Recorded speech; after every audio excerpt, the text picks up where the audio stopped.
गई मेहनत नाल हर दीवार ढह गई, मेरी आवाज दूर जा गई।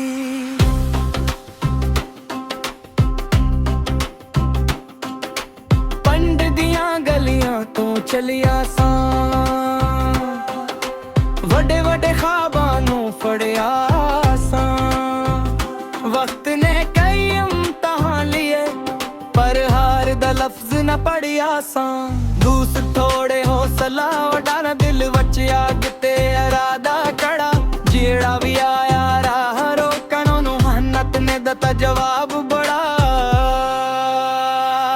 आसमान तक मेरी सोच गई, रस्ते रोक के दुनिया थक गई।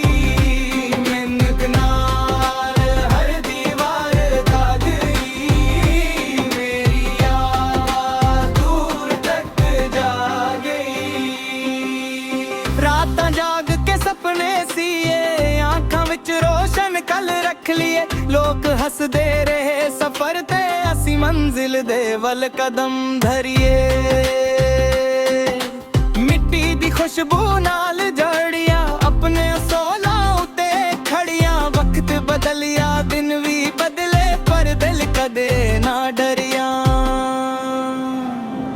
जदों तक सांसे सफर रहेगा, मन्नत दा चराग हमेशा जलेगा। आसमान भी एकदम झुक जाएगा, जो अपने ख्वाबां लई लड़ेगा।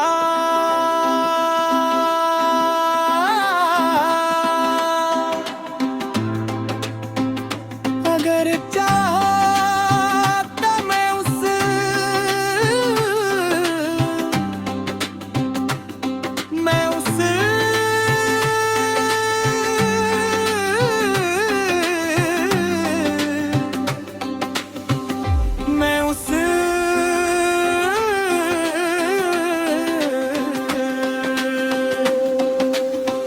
अगर चाहो तो मैं उस